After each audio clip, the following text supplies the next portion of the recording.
Assalamualaikum warahmatullahi wabarakatuh. Kita masuk ke pertemuan 12, yaitu mengenai analisis keseimbangan makro yang pembahasannya tadi sudah ada di file PDF-nya. Oke, ini adalah latihan soal yang terdiri dari beberapa kasus ya.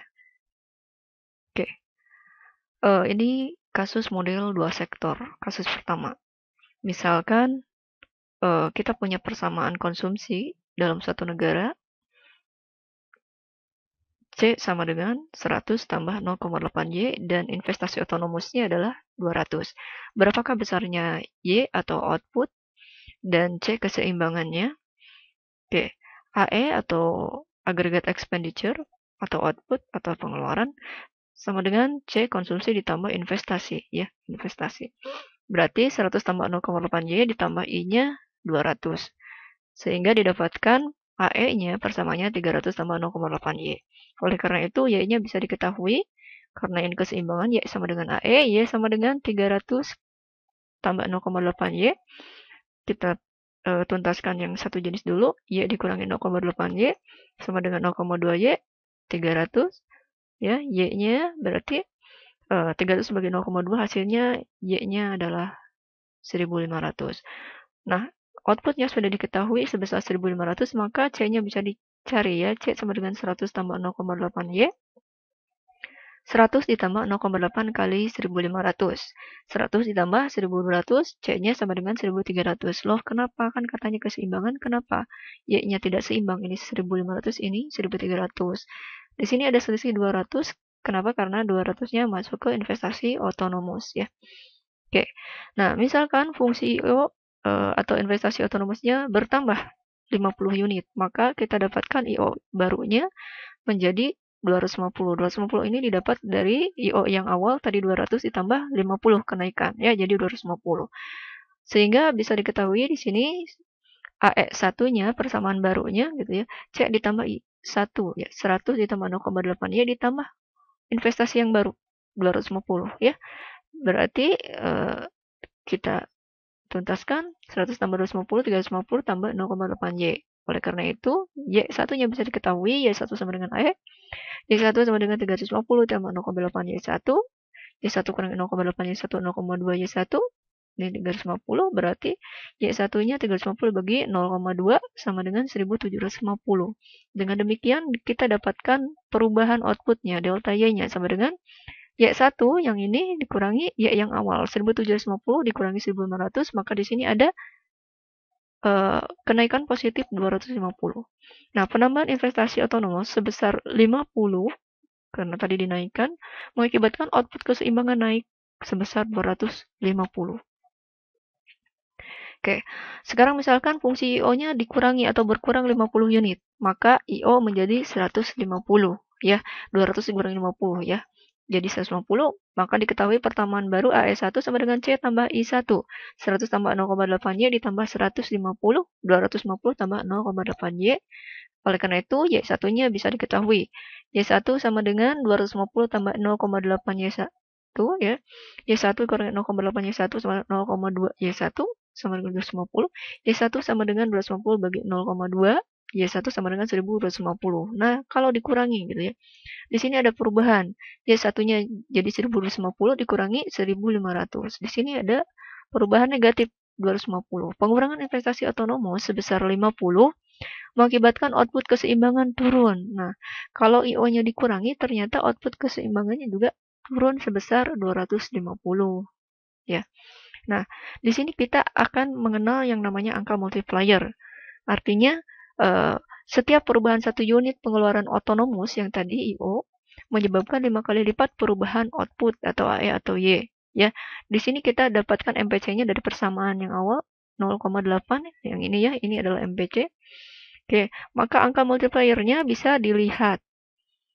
Rumusnya 1 dikurangi 1 kurangi B ya. 1 dibagi 1 dikurangi B. 1 dibagi berarti tadi 1 dikurangi 0,8 berarti 0,2 ya. Jadi 1 dibagi 0,2 ya sama dengan hasilnya 5. Ya. Oke, bisa dilihat tadi ketika dinaikkan 50 unit, misalkan fungsi IO berkurang 50 unit, maka outputnya jadi 250. 50 dibagi 250, 1 berbanding 5 ya. Itu sama dengan angka multipliernya. Oke, sekarang kita masuk ke model 3 sektor, di mana di sini sudah masuk fungsi pemerintah, pengeluaran pemerintah. Nah, misalkan pengeluaran pemerintah adalah 300, maka pengeluaran agregatnya berapa? Di sini ada fungsi baru. Ketika ada pengeluaran pemerintah sudah masuk, AE sama dengan C tambah G tambah I, berarti yang tadi C-nya 100 tambah 0,8Y, ditambah I-nya 200, dan G-nya adalah 300.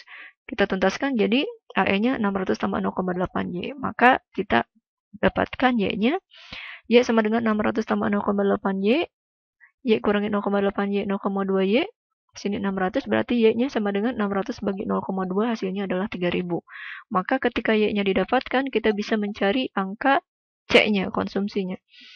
C keseimbangan, C sama dengan 100 tambah 0,8Y. C sama dengan 100 tambah 0,8 kali 3000, maka hasilnya konsumsi sebesar 2500. Konsumsi 2500, Y-nya 3000, ini tidak seimbang. Kenapa? Seimbang sebetulnya ya, karena 500-nya 300 pemerintah, investasinya 200, berarti sama ya, sudah seimbang. Nah, sekarang bagaimana kalau misalnya pengeluaran pemerintah bertambah dari 100, misalkan pengeluaran pemerintah bertambah 100. Di sini artinya ada perubahan dari 300 naik 100, artinya G-nya jadi 400. Maka AE-nya bisa dilihat 100 tambah 0,8Y tambah 200 tambah 400 ya. 700 tambah 0,8Y. Nah, di sini ada persamaan baru ya. Y1 sama dengan AE. Y1 sama dengan 700 tambah 0,8Y. Y1 dikurangi 0,8Y1, 0,2Y1. 700, maka Y1-nya bisa diketahui 700 bagi 0,2, hasilnya 3500.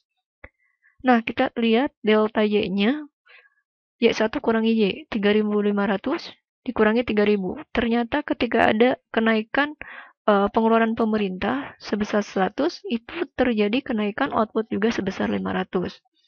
Nah, di sini bisa dilihat juga, maka angka multipliernya adalah 1 dibagi 1 kurangi B sama 5 ya.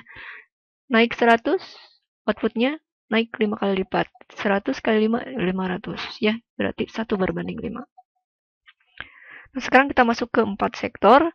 Kalau model 4 sektor ini sudah masuk kegiatan atau aktivitas pemerintah yang melibatkan ekspor impor ya.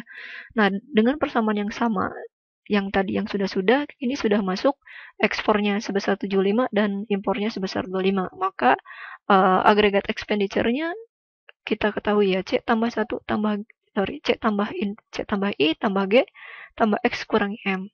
100 tambah 0,8Y ditambah I-nya 200, G-nya 300, X-nya 75 dikurangi 25.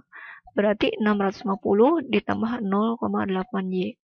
Maka Y diketahui ya, Y sama dengan AE karena keseimbangan. Y sama dengan 650 ditambah 0,8Y.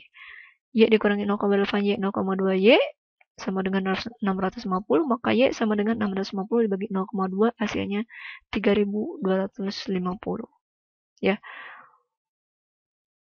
Bisa diketahui konsumsinya, bisa, tinggal masukkan saja ke rumusnya.